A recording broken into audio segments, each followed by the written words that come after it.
Hello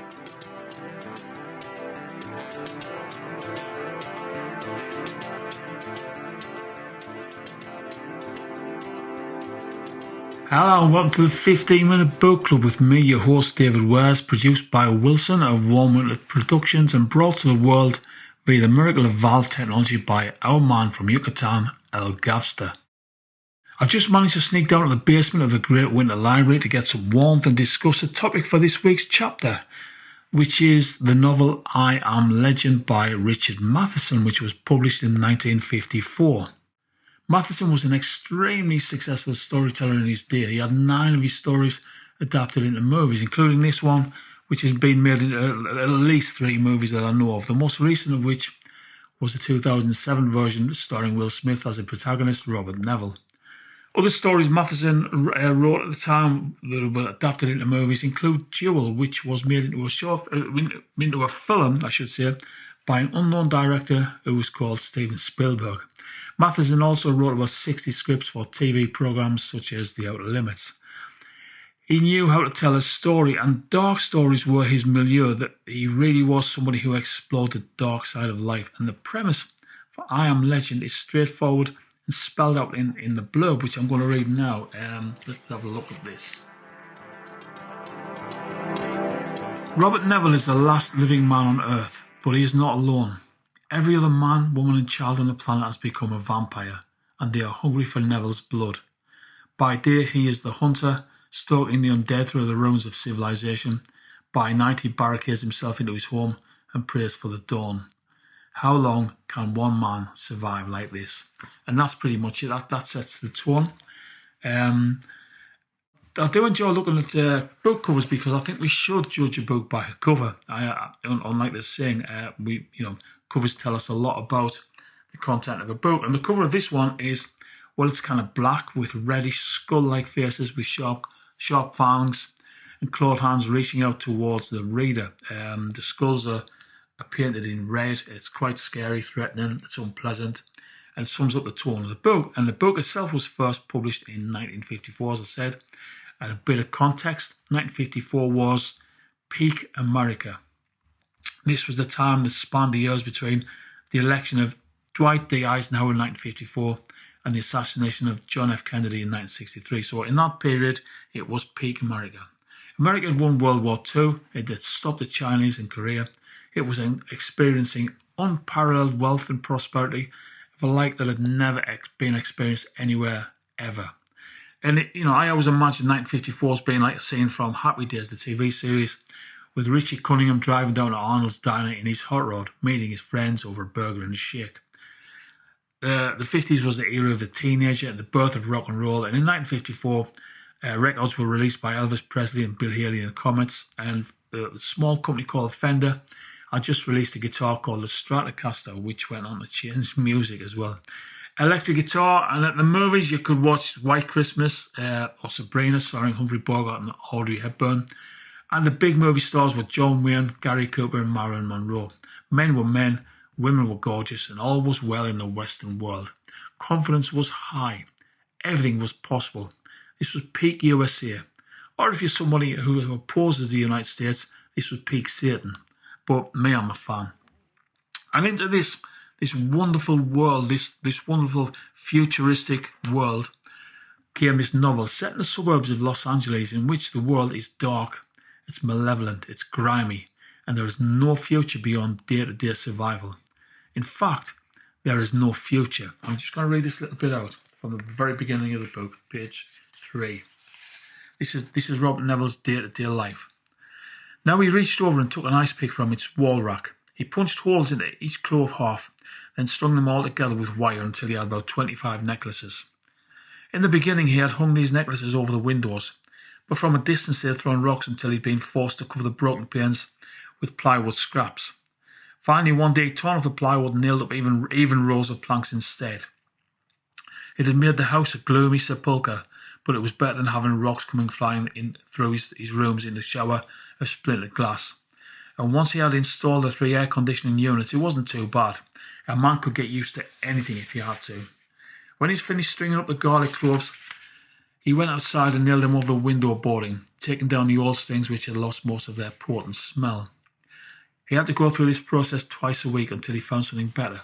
It was his first line of defence. Defence, he often thought, for what? All afternoon he made stakes. He laid them out of thick dowling, bandsawed into 9-inch lengths. These he held up against the whirling emery stone until it was sharp as daggers. It was tiresome, monotonous work, and it filled the air with hot-smelling wood dust that settled in his pores and got into his lungs and made him cough. Yet he never seemed to get ahead. No matter how many stakes he made, they were gone in no time at all. Dowling was getting harder to find too. Eventually he'd have to lay down rectangular lengths of wood, and wouldn't that be fun, he thought irritably. It was all very depressing, and it made him resolve to find a better method of disposal. But how could he find it when they never gave him a chance to slow down and think? 4:15, 4:30. It was 4:45. In another hour they'd be at the house again, the filthy bastards, as soon as light was gone. So, 30 years before David Lynch released Blue Velvet, Matheson published this book that explored the dark heart of suburbia and the monsters that lie just beneath the skin. A world where the protagonist is threatened daily by his neighbours, who have themselves become monsters, and who he murders in return daily. And for both of whom, the protagonists or the monsters, there is no future. His life is a simple repetition of survive, kill, survive, kill. And I'll just read a little bit more from page 15.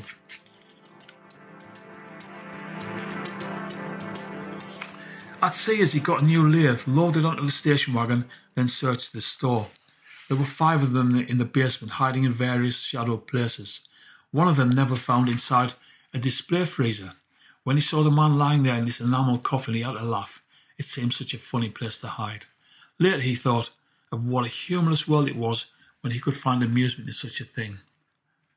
After lunch he went from house to house and used up all his stakes. He had 47 stakes. Time features throughout this novel. The clock isn't inexorable, but nothing ever changes. During the day, Neville goes out for supplies and he kills vampires. At night, he locks the doors of his warded house. He plays music loud to drown out the voices of the monsters outside, and he drinks himself into oblivion. But time can be treacherous too. As he goes about his daily routine of supplies, logistics, protection, and murder, this happens. I'll just read this because this was shocking to me. He started his motor and pulled away from the parking lot, glancing down at his watch. 3 o'clock. Plenty of time to get back before they came. He eased the gas pedal down and the station wagon pulled ahead faster. It took him about half hour to relocate the house. The woman was still there in the same position on the sidewall. Putting on his gloves, Neville lowered the back gate of the station wagon and walked over to the woman. As he walked, he noticed her figure. No, don't start that again, for God's sake. He dragged the woman back to the station wagon and tossed her in. Then he closed the gate and took off his gloves. He held up his watch and looked at it. 3 o'clock, plenty of time to... He jerked up the watch and held it against his ear, his heart suddenly jumping. The watch had stopped.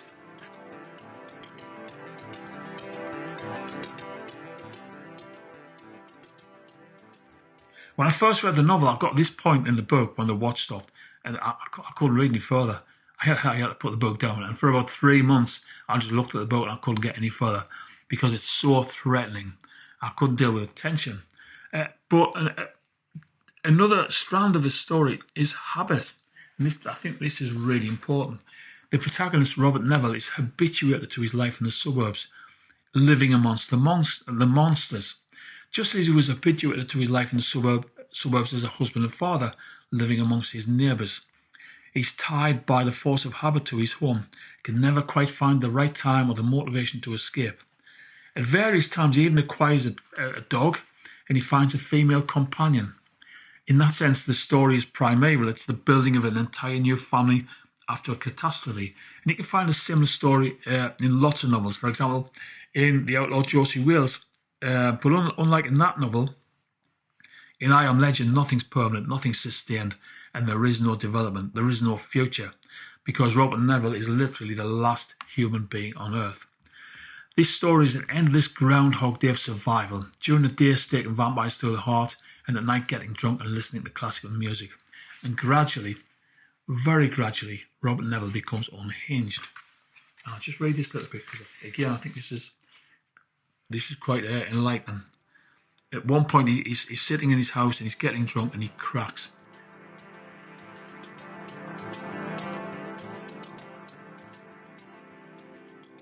Fury exploded in him. Enough. His rage pulls his hands, ripped out the clothes from the bureau drawer until he closed on the loaded pistols. Racing through the dark living room, he knocked up the bar across the door and sent it clattering to the floor. Outside, they howled as they heard him opening the door. "I'm coming out, you bastards," he mind-screamed. He jerked open the door and shot the first one in the face. The man went spinning back off the porch, and two women came at him, muddy, torn dresses, their white arms spread to enfold him. He watched their bodies jerk as the bullet struck them.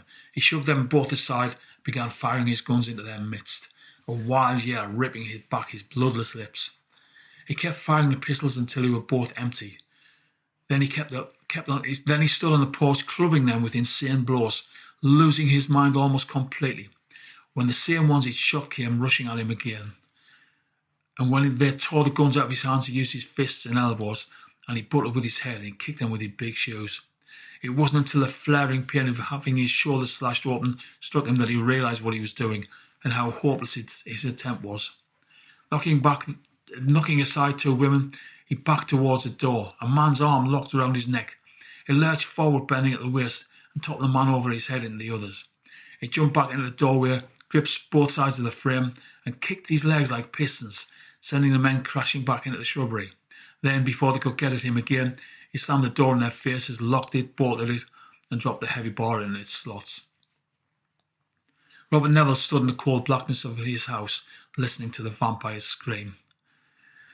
He stood against the wall, clubbing slowly and weakly at the plaster, tears streaming down his bearded cheeks, his bleeding hands pulsing with pain. Everything was gone. Everything. "Virginia," he sobbed like a lost, frightened child. "Virginia, Virginia." So Neville, on the one hand, is dealing with survival. On the other hand, he's dealing with the grief of losing his wife and child. And gradually, he goes from being unhinged to becoming a monster. He himself becomes a monster. For example, in his attempts to understand the virus that's turned everyone but him into a vampire, he captures and experiments on a woman. She's actually still alive, though she's a vampire. And when he's finished with her, he throws out her body like trash. At another point, he tries to recall if he staked 11 or 12 children through the heart that morning. He's not quite sure. And he discovers eventually that the vampires are actually terrified of him. He is their monster. He is their troll, their Grendel. He visits them while they're asleep and murders them wholesale. He is their legend. And I'll just read this little quote about when he realises actually the tables are turned. They're not monsters fighting him. He's a monster trying to destroy them. He fell against the windows and looked out. The street was filled with people. They milled and stirred in the grey light of morning, the sound of their talking like the buzzing of a million insects. He looked out over the people, his left hand gripping the bars with bloodless fingers, his eyes fever lit. Then someone saw him. For a moment there was an increased babbling of voices, a few startled cries. Then sudden silence, as though a heavy blanket had fallen over their heads. They all stood looking up at him with their white faces. He stared back. And suddenly he thought, I'm the abnormal one now. Normalcy was a majority concept, the standard of many, and not the standard of just one man. Abruptly, that realisation joined with what he saw on their faces. Awe, fear, shrinking horror, and he knew that they were afraid of him. To them he was some terrible scourge they had never seen, a scourge even worse than a disease they had come to live with. He was an invisible spectre who had left evidence of his existence, the bloodless bodies of their loved ones. And he understood what they felt and did not hate them. His right hand tightened on the tiny envelope of pills. So long as the end did not come with violence, so long as they did not have to be butchered before their eyes. Robert never looked out over the new people of the earth. He knew he did not belong to them. So, in the end, he is the monster. And this book is an excellent read. I've got to say, it's compared to most of the recent movies I've seen about monsters, this is very much, it gets to the heart of darkness, and but it's very much of its own time. If you watch the Will Smith version, the movie, it's very different. It gets some of it, but this is very dark. It gets at the heart of darkness in contemporary life in suburbia, the monster behind everyone's skin. So the question to ask is quite simply, at what point in fighting that monster do you become a monster? And on that bombshell, we'll see you next week for something completely different. This is David Wares and the 15-Minute Book Club saying, see you next week. Bye.